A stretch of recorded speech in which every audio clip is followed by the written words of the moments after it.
Hey everyone, welcome to my new YouTube channel. Today's video we're going to be talking about jet lag, specifically how to beat it. And I chose this topic because I just got back from Europe not 2 weeks ago.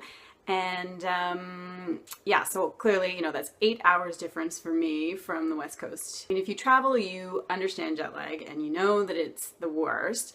But there are ways to cope with it, and so that's what today's video is going to be about.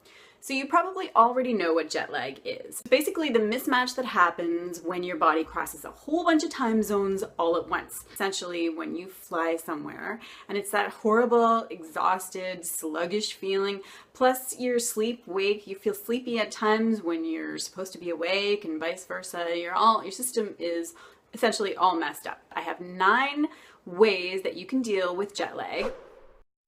Tip number 1 is you want to adjust to the new time zone as soon as you can. So let your old time zone go, like a bad relationship. Just resist the urge to keep checking your watch and reminding yourself of what time zone your body is supposed to be on, and just immediately adapt to the new time zone as soon as you arrive at your destination. Or even better, before you arrive. As soon as you get on the plane, adjust your watch and start thinking of yourself as being in your new time zone. Tip number 2, get sunlight early in the day. It's important to signal to your brain that it is daytime, and sunlight is the best and most natural way of doing this.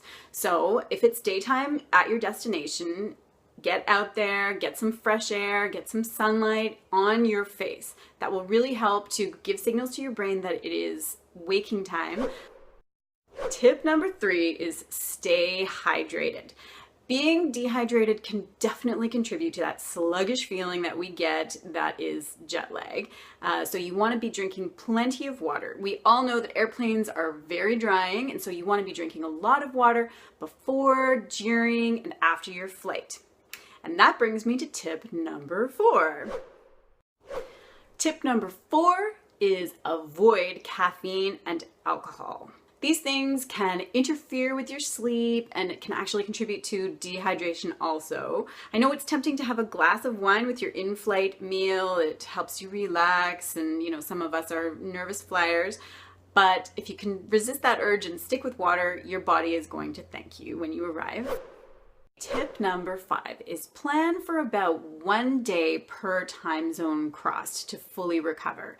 So, each day will get better, but this is essentially how long it's going to take for you to feel completely back to normal. It's just biology. This is the thing. For example, when I flew home to Vancouver from London, it was 8 time zones crossed. So I knew that it was going to be about 8 days that was going to take me, or about a week, before I felt completely, back to peak performance. So I really didn't schedule anything critical for that first week back. Try melatonin. This not so secret weapon could really be your game changer. Some people respond to melatonin and some people don't. But if you haven't heard of melatonin, basically it's the hormone that your body produces naturally that triggers your sleep cycle. Give it a go, especially just for short-term sporadic use, like adjusting to jet lag. It's generally considered a pretty safe supplement to take.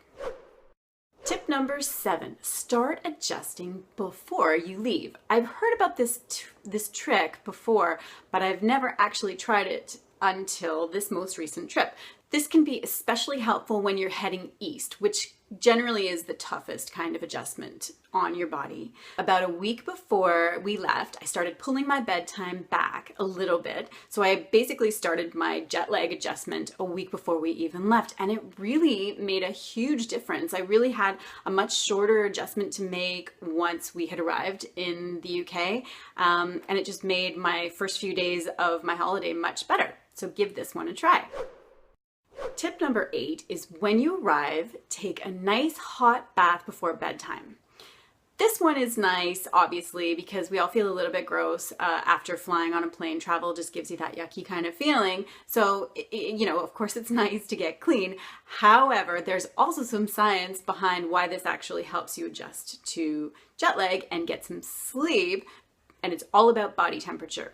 So when you're in a hot bath, your body temperature rises, obviously, and then that dip in body temperature that happens about an hour or so after your bath, that drop in temperature signals to your body that it is time to sleep. Final tip, tip number 9, is use an eye mask and or earplugs. I like to sleep in a cave, no light whatsoever, and as quiet as possible, maybe a little bit of white noise. So I use an eye mask. This is my eye mask right here. Actually, it's one of my eye masks. I have a whole collection, and I never leave home without an eye mask. There's research to show that darkness is key. Even little bits of light in your bedroom can actually mess with your brain's ability to sleep, and so sleeping with an eye mask can make a huge difference.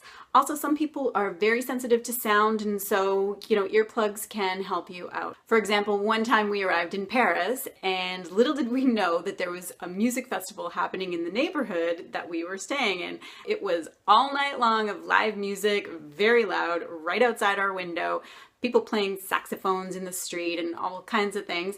And I really would have appreciated a pair of earplugs that time. So that does it. Those are my 9 tips to help you cope with jet lag. I hope you liked this video and that you found it helpful. If you have any other tips or tricks that you like for jet lag, then leave it in the comments below. If you liked this video, be sure to hit the like button and subscribe to my channel so you get notified about my next videos. And if you have any specific comments or questions about health and wellness or something that you would love to see me do a video about, then just throw that into the comment section below. Finally, if you struggle with sleep, not just with jet lag, but just sleep in general, I have put together something for you. It's my 14-step sleep checklist for your best night's sleep ever. And I'll put the link in the show notes below and just click on that to download the free PDF. Bye for now, and I'll see you next time.